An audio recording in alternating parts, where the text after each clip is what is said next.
Hoy, en la 39ª emisión de Lo Marginal en el Centro, discutiremos la crisis de la clase política mexicana. Queremos poner el foco en el caso Félix Salgado Macedonio. Para el debate están con nosotros la maestra en Derecho Constitucional Maribel Rodríguez, colaboradora ya recurrente de este programa. Hola Maribel, ¿cómo estás? Es un gusto tenerte de vuelta en el programa. Buenas noches, Aquiles. Como siempre, un gusto estar con ustedes. Un saludo a ti, al maestro Ubaldo y a todo tu auditorio, desde luego. Muchas gracias, el gusto también es nuestro. Hoy debuta con nosotros Waldo Olivares, maestro en política, en gobiernos, asuntos públicos por la Universidad Autónoma del Estado de México. Muchas gracias, Ubaldo, por aceptar la invitación. Gracias, Aquiles, por la invitación y un saludo a todo tu auditorio. Para contextualizar, Félix Salgado Macedonio, senador con licencia y precandidato para la gubernatura de Guerrero registrado por el Movimiento de Regeneración Nacional, ha sido acusado hasta por 5 mujeres de agresiones sexuales y violación sin paliativos. A pesar de la manifestación de inconformidad que se ha dado dentro y fuera del partido, de forma pacífica y de forma impulsiva, por agrupaciones feministas, pero también por el rechazo general de la ciudadanía, el encumbramiento de Salgado Macedonio parece incontenible. Y es que me parece que el hilo que lo sostiene es más poderoso, o al menos parece ser más poderoso que la inconformidad generalizada. El espaldarazo del presidente de la República, es decir, el apoyo de Andrés Manuel López Obrador, primero por omisión, pero ahora por acción, es uno de los elementos, digamos, que me parecen más duros que mantienen la precandidatura de Salgado Macedonio.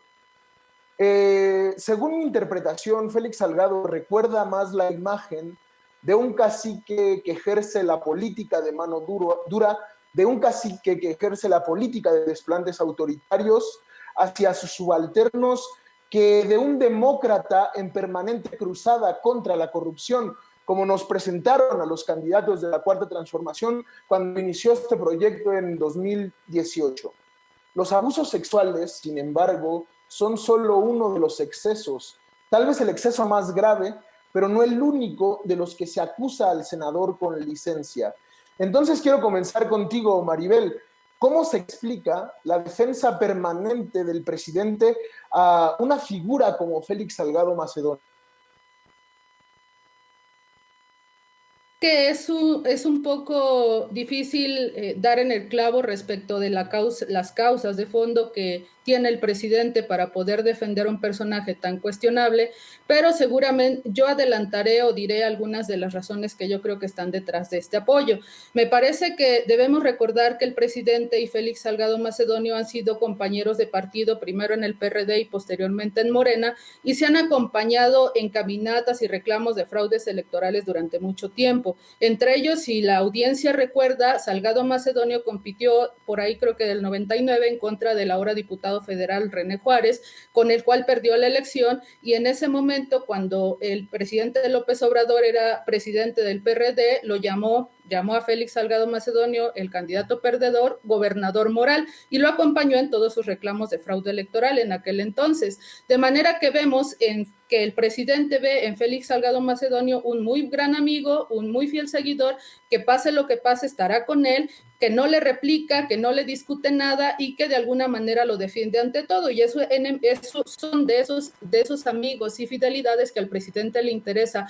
sostener y tener consigo, en virtud de que pues no sabemos hacia dónde va a ir la Cuarta Transformación. Por ello yo creo que el presidente no tiene empacho en defender este tipo de personajes, como el caso de Félix Salgado Macedonio, pero también recordemos que por mantener esas fidelidades, pues ha defendido a otros personajes también muy cuestionables dentro de su gabinete y de su propio gobierno. También yo creo que otra de las cosas que está considerando el presidente en el caso de las acusaciones en contra de Salgado Macedonio es la oportunidad que tiene de nueva cuenta para presentarse y victimizarse ante la gente como que Morena y su gobierno están siendo nuevamente objeto de calumnias y acusaciones sin fundamento por parte de los de siempre, de los privilegiados privilegiados y todas esas cosas que ya sabemos. En general, yo creo que es otra forma de querer convencer a ciertos mexicanos despistados que no están al tanto de lo que sucede en el acontecer nacional y que de alguna manera le creen pues los discursos de que la cuarta transformación realmente está demostrando, está haciendo más bien en México las cosas bien, y por eso sufre recurrentemente este tipo de ataques por parte de los conservadores, de la prensa corrupta, como él les dice, que ahora está acusando que están detrás de la campaña contra Salgado Macedonio. Yo también creo que digamos, espaldarazo, como tú lo llamabas, que le dio el presidente a Salgado Macedonio, es también una manera del presidente López Obrador de oponerse de manera tajante a que otra figura del morenismo llegue a la candidatura del gobierno de Guerrero, que en este caso sabemos que el más cercano es Pablo Amílcar Sandoval, que es ex superdelegado precisamente de este estado y hermano de la secretaria de la Función Pública, y que es impulsado por ciertas corrientes en el interior de Morena, pero que al parecer es un personaje que no es del agrado del presidente. Resulta incluso relevante que el presidente emprenda una campaña de defensa tan férrea a favor de Salgado Macedonio, siendo que en las encuestas que se han dado a conocer, Morena sale mejor posicionada y con mayor ventaja electoral si postulara a Sandoval en vez de a Salgado Macedonio. Y a pesar de estos, digamos, resultados previos, el presidente prefiera defender a este personaje, pues que tiene graves acusaciones en su contra. Quizá esta también pues es una manera de que el presidente hace sentir su decisión y les dice a ciertos grupos morenistas que acepten su decisión y que las guerras internas o las guerras intestinas en Morena no lo harán cambiar de opinión. Yo también creo que además el presidente está balanceando que no solamente se trata de bajar a un personaje de la candidatura, en este caso al senador con licencia, sino que también se trata de que estaría renunciando a toda una estructura que, como bien tú dijiste, ha tejido Salgado Macedonio en Guerrero, pues ha ostentado muchísimos cargos públicos, y bajarlo de la candidatura implica perder cierto apoyo, estructura, capacidad de movilización de votos en favor de Morena, y por eso yo creo que no es tan fácil tomar la decisión de hacerlo a un lado y poner a otro como el candidato morenista. Además, yo creo que también el presidente tendrá que haber hecho su análisis respecto de los positivos y los negativos que acarrea la campaña pues de desprestigio que ahorita, bueno, más bien la campaña de acusaciones de las que está haciendo objeto Salgado Macedonio, y lo criticable que es que el presidente lo defienda, a pesar de que estamos viviendo una situación totalmente lamentable de violencia, de violencia contra las mujeres, los feminicidios desbordados, etcétera. Seguramente el presidente ha hecho sus cálculos políticos y sabe que a pesar de que eso tiene cierto costo, le trae negativos al partido Morena de cara a las elecciones de gobernador en Guerrero. Estos no serán suficientes para quitarle todos los votos que sí tiene Morena todavía entre la población guerrerense, y que al final de cuentas lo hace confiar que a pesar de los pesares y a pesar del costo político, pues Morena va a lograr alzarse con la victoria. En resumen, yo creo que hay varios elementos que pueden explicar pues la decisión y la conducta que ha asumido el presidente López Obrador para defender a Salgado Macedonio, a pesar de todo lo que ya dijiste tú, a pesar de todas las acusaciones. Y seguramente, y estamos de acuerdo, por ejemplo, cuando él dice que no está bien que se linche mediáticamente un personaje solo por meras insinuaciones, que se respeten los procesos y la presunción de inocencia. Estamos absolutamente de acuerdo, pero también para las personas a las cuales el presidente lincha todos los días a través de la mañanera, a través de sus declaraciones en la mañanera. Eso es absolutamente cierto y estamos de acuerdo con él, pero sea cual sea la razón o las razones, yo creo que son bastante poderosas y de mucho peso como para definir o para llevar a López Obrador a enfrentarse a de la militancia morenista, que es la que está detrás de todo este conflicto, para defender a Salgado Macedonio, que incluso renuncia a los principios que él tanto pregona y que se supone que son pilares en su proyecto de nación, e incluso esté dispuesto a echarle, digamos, otra piedra al conflicto que tiene ya desde hace varios meses con el movimiento feminista por defender y sostener la candidatura de este personaje. Yo creo que él sabe que le trae negativos, desde luego, pero creo que está confiado en que esos negativos no superan las preferencias electorales en Morena de cara a la elección de Guerrero. Que es importante remarcar este último punto, quiero que lo continuemos desarrollando posteriormente. Un quiebre histórico llamó Ackerman a ese proceso en el cual se encumbró Salgado Macedonio en detrimento de su cuñado Pablo Amílcar Sandoval. Pero bueno, en este contexto Ubaldo, la política creo que es una cuestión humana. Al ser una cuestión humana, una cuestión de interacción entre hombres y mujeres, creo que está mediada también por afinidades personales, por compadrazgos, por un lado, pero por otro lado, por jugadas que garanticen la supervivencia y la permanencia en el poder. Seríamos extremadamente ingenuos si no contempláramos la utilidad en esta jugada política de Salgado Macedonio para mantener un poco la legitimidad, en cierto sentido, de Morena en el país y en Guerrero. ¿Cómo explicas tú, desde este punto de vista, la defensa que hace AMLO a la candidatura de Félix Salgado Macedonio? Bueno, creo que tenemos que analizarlo desde dos dimensiones básicamente. A mí me parece que lo podemos abordar desde el ejercicio del poder político primeramente y después desde el ejercicio del gobierno. ¿A qué me refiero con estas dos? Pese a que ya son más de 5 denuncias las que se han estado ventilando en redes sociales, o al menos es lo que priva dentro de las redes sociales, la información que se ha ventilado sobre las denuncias contra Félix Salgado Macedonio. Pese a esas 5 denuncias y pese a que a Guerrero es uno de los estados de los 3 que existen que tienen un nivel de impunidad del 93.8% respecto a todos los que existen en este país, creo yo que el movimiento de las mujeres, el feminista concretamente, todavía no logra tener la fuerza política suficiente para imponerse como una oposición firme de cara a las elecciones del 2021. ¿Por qué creo que esta defensa es férrea de Andrés Manuel López Obrador hacia Félix Salgado Macedonio? Precisamente porque esas denuncias que vienen y que se derivan después de lo que ya se supo, por ejemplo, para el 8 de marzo, que es la primera marcha feminista, creo yo que esas denuncias y manifestaciones todavía no alcanzan a poner en riesgo las elecciones del 6 de junio. A mí me parece que todavía esa fuerza política que se requiere en una representatividad política del movimiento de las mujeres no alcanza a poner en riesgo algo que lo obligue a cambiar las decisiones hacia dentro del partido de Morena, pero sobre todo y lo más importante, dentro de las decisiones del presidente Andrés Manuel López Obrador. Desde el ejercicio del gobierno, ¿por qué hay que analizarlo en esa segunda dimensión? Porque las instituciones desde que llegó Andrés Manuel López Obrador al gobierno han estado tomadas por la Cuarta Transformación. No es posible que se pueda legislar, por ejemplo, en materia de protección a los derechos de la mujer, mientras que todas las instituciones sigan girando en torno y con respecto a las decisiones de los intereses particulares del presidente. Aquí hay algo que resaltar. Si ustedes recordarán que durante el 2017, cuando un grueso importante de los perredistas salta a las filas de los morenistas, la idea que prevalecía en ese momento y como una propuesta ya de gobierno de cara al 2018 que iba a jugarse la presidencia, era esta agenda de la que se hablaba tanto sobre la libertad de conciencia y los derechos de las mujeres, que al final con el paso del tiempo y por lo menos hasta el 2020 perdió vigencia y perdió fuerza precisamente porque después de que llega al poder Andrés Manuel López Obrador, él mismo le empieza a restar importancia de cara a la agenda pública. Es decir, lo que inició siendo una propuesta dentro de las prioridades como partido político, terminó siendo una de las últimas dentro de la agenda pública de gobierno federal. De ahí que no fue posible que se tradujera esto en un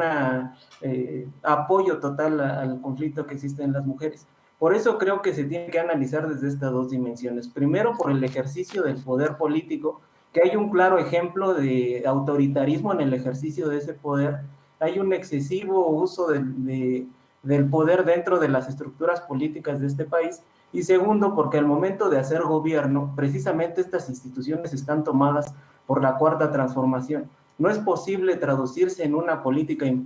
pública, por ejemplo, en favor de los derechos de la mujer, si siguen tomadas estas partes. Pareciera que está la posibilidad de renovarse como país minada por los intereses particulares de Andrés Manuel López Obrador y de los de la Cuarta Transformación. Por eso creo que se mantiene en esa posición, porque no alcanza todavía a comprometer las elecciones del 6 de junio, dado que no hay una representatividad política en el movimiento de las mujeres y en concreto de este movimiento feminista que en los últimos 2 años ha dado muestras de que ha tomado fuerza. Hasta que no logren esa representatividad, a mí me parece que no va a ser posible que se mueva de la posición en la que se encuentra Andrés Manuel López Obrador. Y concuerdo, difiero contigo en esta última parte del análisis, porque me parece que el movimiento feminista al margen de las instituciones es un férreo opositor y digamos, como una hoja de ruta que puede ser tomada en cuenta para próximas legislaciones. Es evidente que dentro del marco, digamos, de partidos, tiene una suerte de subsunción, por ejemplo, a los grupos o a los bloques de izquierda, pero me parece que el movimiento feminista se ha tomado un vuelo inusitado fuera de las instituciones y que eso en cierta medida puede condicionar la gobernabilidad y estos elementos que sirven para los poderes fácticos. Sin embargo, el caso Salgado Macedonio, como ya lo hemos visto, creo que esta monopolización de la discusión pública presenta dos problemas o nos ha dado dos conclusiones desde mi punto de vista. En primer lugar, una suerte de abandono por parte de la oposición, una suerte de inoperancia, de insignificancia política por parte de la oposición si no pone en el centro de su programa cualquier bloque opositor que no ponga en el centro de su programa tanto la redistribución del ingreso como la justicia social, parece que en esta coyuntura, cuando menos ahora, está condenada a la insignificancia política. Es una buena noticia, me parece, en ese aspecto, pero en este sentido, Maribel, quisiera preguntarte, ¿los partidos tradicionales han perdido la fuerza política para disputar el poder a Morena en el estado de Guerrero? Bueno, yo creo que en este caso en concreto del tema de Salgado Macedonio, pues que tiene pues, relación directa con lo que va a suceder en la elección en Guerrero, me parece que la oposición ha asumido pues una postura un tanto tibia. Digamos que para mucha gente, por la circunstancia misma en la que se encuentra la oposición, no puede ser explicable porque se entendería que tendrían que aprovechar esta circunstancia o esta coyuntura, este escándalo de Salgado Macedonio para poder capitalizar y acarrear votos y simpatías. Sin embargo, creo que la situación misma en la que se encuentra la oposición, que como tú bien señalas, según y desde mi punto de vista, no ha logrado cohesionar completamente, mostrándose como una opción viable para la gente, pues se explica por la misma circunstancia en la que se encuentra, porque si recordamos nosotros, digamos,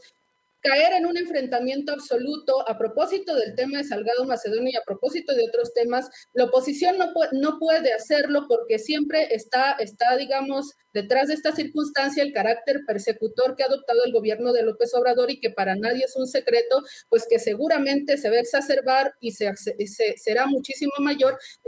conforme se acerque más la elección del 6 de junio. Y por tanto, pues está claro, yo creo que la oposición está un poco tibia en este caso concreto y en muchos otros porque no quiere entrar en un enfrentamiento directo con el presidente que tiene toda la fuerza del Estado para perseguir, enfrascándose, digamos, en una discusión que puede debilitar aún más a la oposición de cara a las elecciones y frente a los votantes. Yo creo que en todo caso, en este caso y en muchos otros, la oposición no ha estado en condiciones de subirse al ring de pelea como sí lo hace el movimiento feminista, digamos, porque pues digamos corre el riesgo de que pues el presidente y todo el aparato estatal pues los persigan y digamos afecten más a la oposición más de lo que está, y yo creo que más bien han preferido ser digamos tibios observadores que estén al tanto de lo que sucede dentro del propio partido morenista con sus pleitos, sus ambiciones internas y dejarlos que se fragmenten, se lastimen y se autodestruyan, así no arriesgan mucho pero sí capitalizar un poco las ventajas que puedan generar puedan derivar más bien de escándalos como este. Ahora, hay que preguntarse y hay que ver también que la posición que asuma, digamos, la oposición en el tema de la gubernatura de Guerrero y para enfrentar en general a Morena, tiene digamos, importancia en dos niveles. Para la oposición en general es importante a nivel nacional por el desgaste que pueda sufrir Morena con un caso Salgado Macedonio o un escándalo de este tipo. Pero en el caso concreto del que estamos hablando, si nosotros analizamos quién sería el partido, digamos, de la oposición que estaría más interesado en capitalizar canalizar o en hacer frente y divulgar esta situación de Salgado Macedonio en Guerrero? Pues tendría que ser el Partido Revolucionario Institucional, que de acuerdo con las encuestas que se han dado a conocer, es el partido pues que más se acerca al posible ganador, que es el partido Morena, y que de alguna manera pues tendría que ser el que esté en mejores condiciones para competir y hacerle frente a Morena. Pero lo que pasa es que este instituto político en Guerrero pues no tiene la situación fácil, porque como sabemos es el partido que actualmente gobierna, por todos los recortes presupuestales y demás, no ha tenido oportunidad, como en muchos otros estados ha sucedido, de realizar obras, de llevar opciones a la gente, de dar programas sociales de carácter estatal que de alguna manera le ayuden con elementos constantes, digamos, tangibles, a demostrarle a la gente, o por lo menos a darle la esperanza de que son una opción política diferente. Además de que como ya sabemos, el mismo instituto político ha sido objeto de muchísimos señalamientos y de acusaciones que desde luego pues les afectan como partido y que le restan importancia política y seguramente votos. En estos días, por ejemplo, cuando estamos hablando y digamos las primeras planas y muchas columnas se han dedicado a hablar del caso de Salgado Macedonio, también se ha hablado de la estafa maestra, pues por la situación que guarda el juicio de Rosario Robles. Y entonces, pues el PRI, en el caso concreto de Guerrero, pues no tiene la situación sencilla como para poder, digamos, enfrentar como todos esperaríamos o como debiera ser, pues, a Morena, y contrarrestar pues el favoritismo que este partido tiene pues de cara a las elecciones que vienen. Yo creo que en términos concretos la oposición, digamos, sí le ha faltado cohesión, no ha logrado ser realmente una opción política distinta al partido Morena, sino ha sido solamente como la mezcolanza de todo lo que ya conocemos, y pues eso desalienta, digamos, el interés de la gente por votar por esta opción, digamos, en vez de votar por Morena. Pero al final, pues todas estas circunstancias y seguramente muchas otras ha hecho que la oposición, en este caso y en muchos otros, como dicen coloquialmente, pues prefiera llevar la fiesta en paz con el gobierno y sacar ventajas de lo que se pueda sacar y ganar las posiciones que pueda ganar. Obligada que haces al final, me parece que engarza con la pregunta, profe Ubaldo, ¿cómo interpretas tú toda esta incapacidad de los partidos tradicionales de oponer una candidatura medianamente decente en Guerrero? ¿Crees que Morena sustituyó al vacío hegemónico que perdió el PRI cuando inició su proceso neoliberal? ¿Es Morena el nuevo PRI echeverrista? Bueno, mira, primero hay que empezar a aclarar que el triunfo de Andrés Manuel López Obrador en el 2018 fue evidencia, pues de hasta cierto punto un fracaso dentro de la democracia, pero no por el hecho del triunfo en sí de Andrés Manuel López Obrador. A mí me parece que los partidos de oposición como tal no han tenido esa capacidad de transformación dentro de la misma institución, dentro del mismo partido como tal. E incluso me parece, ya hablando concretamente del problema de las acusaciones que le hacen a Félix Salgado Macedonio, que no han sido capaces tampoco de consolidar un Estado de Derecho que le dé consecución a las demandas que están haciendo este número considerable de mujeres en relación a la violencia que se está generando. Ese uso patrimonialista, digámoslo así, del ejercicio del poder, que encontró tierra fértil dentro de una sociedad profundamente agraviada por los excesos del pasado, creo yo que le dieron paso a lo que tú explicas,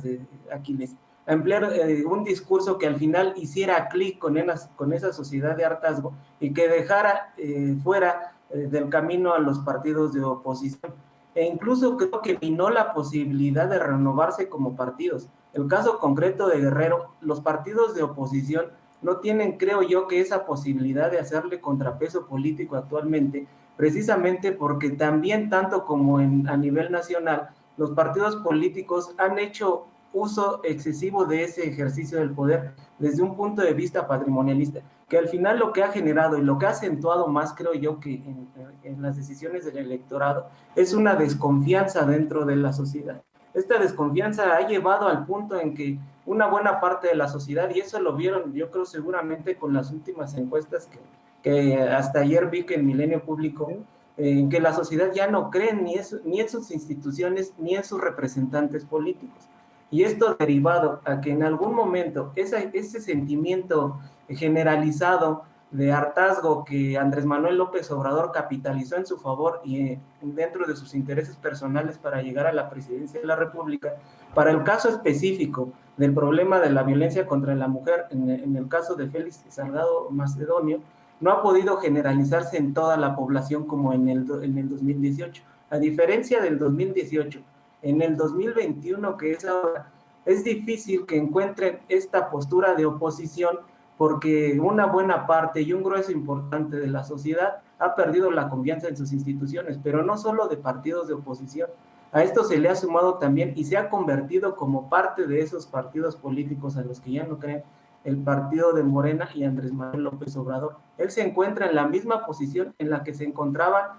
los representantes de los partidos políticos del PRI y del PAN, por ejemplo, en el 2018. Ahora él se encuentra en la misma posición. El hecho es de que las encuestas puede ser que lo beneficiaran hasta antes de que se diera a conocer toda la información que deriva de Félix Salgado Macedonio contra las mujeres. Pero una vez que se dio a conocer, a mí me parece que los números empezaron a enderezar, ya no lo beneficiaban tanto. La oportunidad que tienen ahora los partidos políticos de oposición de cara a las elecciones del 2021 es altamente capitalizable si se empeñan en trabajar primero por una renovación institucional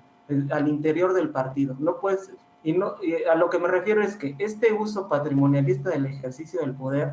lo tienen que cambiar por un uso más moderado, no porque querramos que sean unos partidos buenos, sino porque actualmente el contexto en el que nos encontramos les conviene hacerlo así. De otro modo, esa desconfianza que se ha acentuado ya desde los tiempos en los que tú comentas, Aquiles, van a generar que en el 2021 se vea traducido en unos niveles de abstención que difícilmente puedan beneficiar a la oposición. Los niveles de abstención casi siempre han beneficiado directamente a Morena y lo vimos en el 2018. Terminando y para concluir, a manera ya para ir cerrando el programa porque el tiempo nos come, Maribel, ¿por qué candidatos de este perfil tienen tan altos niveles de aceptación? ¿Crees, por otro lado, que hay una crisis en la clase política mexicana?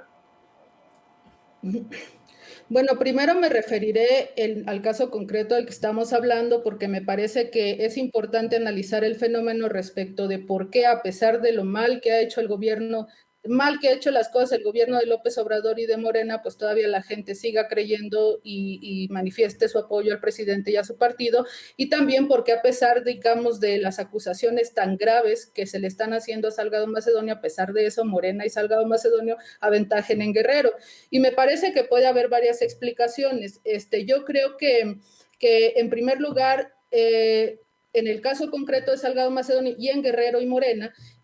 no debemos dejar de señalar que las acusaciones que se le hacen al senador con licencia son pues por las ofensas que ha cometido en contra y la violencia en contra de varias mujeres, pero el estado de Guerrero desgraciadamente es un estado de los más pobres en el país. Solamente por dar algunos datos, según el Coneval en 2018, de la totalidad de la población en Guerrero, 2.41 millones de personas, que representan más o menos el 66.5% de la población, sufren de pobreza o pobreza extrema en el estado. Solamente le gana Chiapas y un poco Oaxaca. Pero esa misma, digamos, institución ha valorado y señala que el 93 de cada 100 personas en Guerrero sufren alguna forma de pobreza o están en situación de vulnerabilidad, de manera que el 93% de la población vive en pobreza, pobreza extrema o sufre alguna carencia social. En este contexto, ¿por qué digo y por qué doy estos datos? Porque en este contexto, la violencia contra las mujeres, el atraso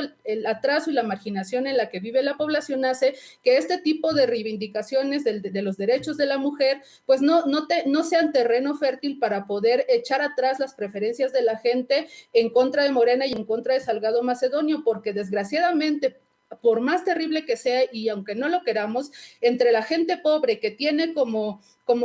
elemento, o sea, que tiene la preocupación de sobrevivir todos los días, este tipo de reivindicaciones no les son muy comunes y al contrario, en esos entornos de terrible pobreza, de marginación y de atraso, pues este tipo de violencia que sufren las mujeres se normaliza, de manera que a pesar de las acusaciones y lo grave de la situación, pues eso no le ha restado, como todos esperaríamos, por lo menos hasta hoy, pues bonus o votos a Morena ni a Salgado Macedonio en Guerrero, y pues en las encuestas que se dan a conocer, pues siga estando adelante en las preferencias electorales. Pero yo creo que en el tema de, digamos, tanto de Guerrero como a nivel nacional, el tema del manejo que ha hecho López Obrador de los programas sociales, que es su apuesta de siempre desde que inició su gobierno para ganar elecciones, comprar conciencias con dinero público y pues garantizar que su partido siga en el poder, pues es un elemento que ha jugado a su favor, y por eso a lo mejor es un elemento que explica, a lo mejor no todo el fenómeno, pero sí en parte, porque mucha gente pues se ha visto beneficiada con este tipo de programas sociales. No toda la gente que él dice y los programas sociales no han llegado hasta donde dicen, pero por ejemplo en Guerrero, si nosotros solo analizamos el tema de las pensiones de adultos mayores, en 2015 se reportaba que había más o menos 275,000 personas de 65 años y más. En este año, digamos, la Secretaría del Bienestar reportó que el programa de adultos mayores en Guerrero ha beneficiado 264,000. Si nosotros comparamos estos números, tomando en cuenta que el dato de 2015 se pudo haber movido, pero la edad para entrar al programa también, vemos que la cobertura solo de ese programa en la población en Guerrero es casi del 100%, y tomando en cuenta que ese tipo de apoyos se ven como buenos tanto por la persona que los recibe, pero también por la forma en que se manejan las familias mexicanas, donde las decisiones se toman en colectivo, pues representa más de un voto para Morena, de manera que a pesar de todos los escándalos, de lo mal que ha hecho, digamos, las cosas el gobierno de López Obrador y su cuarta transformación, pues la gente lo siga teniendo, digamos, en el radar y en las preferencias. Ahora, pues también hay todavía, como lo señalaba el maestro Ubaldo, pues un poco de inercia de esas preferencias que hicieron ganar a López Obrador en 2018, y que por más que se dicen, se dan a conocer los malos resultados, lo mal que han hecho las cosas, el atraso económico, la falta de servicios, de medicinas, lo mal que ha hecho el gobierno, el manejo de la pandemia, etcétera, pues eso no haga mucha mella en las preferencias electorales de Morena, además que hay algunos estados como Guerrero y otros donde Morena no ha gobernado todavía, y entonces la gente guarda cierta esperanza, pues de que las cosas mejoren para ellos. Y en lo que señala respecto de si esto es parte de la decadencia de la clase política en México, pues a mí me parece que sí, eso es parte de la decadencia de la clase en general, pero este caso en concreto que estamos analizando de Salgado Macedonio, pues yo creo que retrata de cuerpo entero al partido Morena, que como incluso dijera el académico Ackerman, pues cada vez más se parece más a una agencia de colocación de empleos que a un partido que pugne por la transformación de la patria. Así lo dijo en Twitter cuando se señaló quién iba a ser el candidato. Y yo creo que esto es absolutamente cierto, que esta situación y otras más, que escándalos que ha habido en el morenismo y otros partidos, pues demuestran que la decadencia de la clase política que estamos presenciando, y también que a pesar de todo, pues lo que tenemos actualmente no representa una opción verdadera para la transformación del país, como tú lo señalabas, porque no toma en cuenta ni las causas profundas de los problemas y los males en México, la inequitativa distribución de la riqueza que hay en el país, y por tanto, si no toma en cuenta las verdaderas causas del problema, pues tampoco está en condiciones de ofrecer verdaderas soluciones para la gente. Yo creo que este fenómeno pues es bastante lamentable, sí nos retrata un poco la situación que vive la clase política en el país, y que pues en realidad, desgraciadamente, los institutos políticos que compiten en las elecciones, pues en muchas ocasiones, en el caso del morenismo en particular, ha demostrado que buscan el poder por el poder, más allá de preocuparse por garantizar pues que el bienestar de la gente y que la condición de la gente en general mejore. Estas candidaturas caciquiles. Bueno, yo quisiera analizarlo desde cómo lo analiza el politólogo francés Duverger. Él analiza el sistema político dentro de los partidos como un fenómeno que se ha venido replicando, como tú dices, precisamente porque los problemas políticos actualmente difícilmente se pueden resolver dentro de las estructuras de poder dentro de los partidos. ¿A qué me refiero con esto? No se pueden resolver porque es como, dice Maurice Duverger, es como cuando le crecen las uñas a una persona. Se administran los problemas políticos, pero no se resuelven. Y pareciera que Andrés Manuel López Obrador se deja crecer las uñas en proporción a la comezón que le causa cada problema que surge.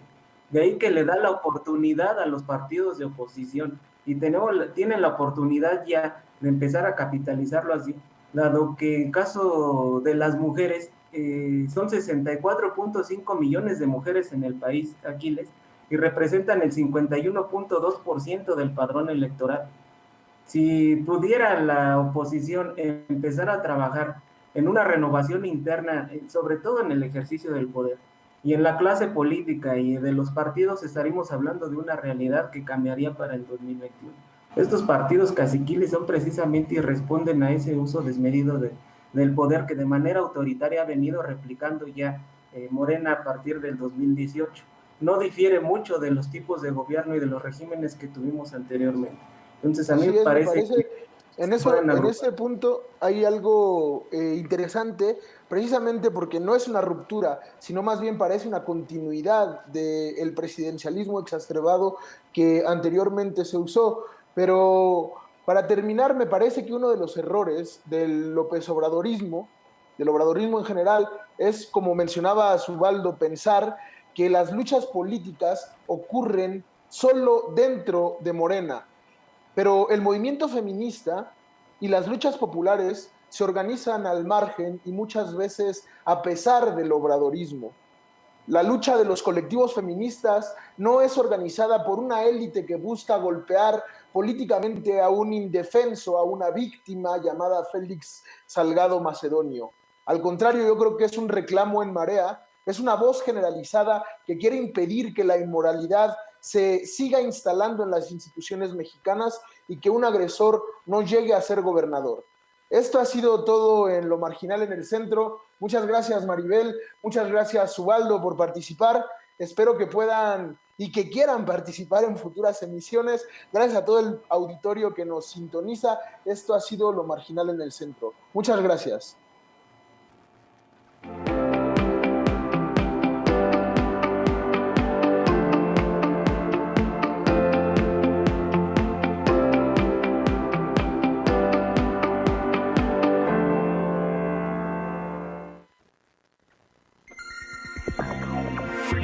Yeah.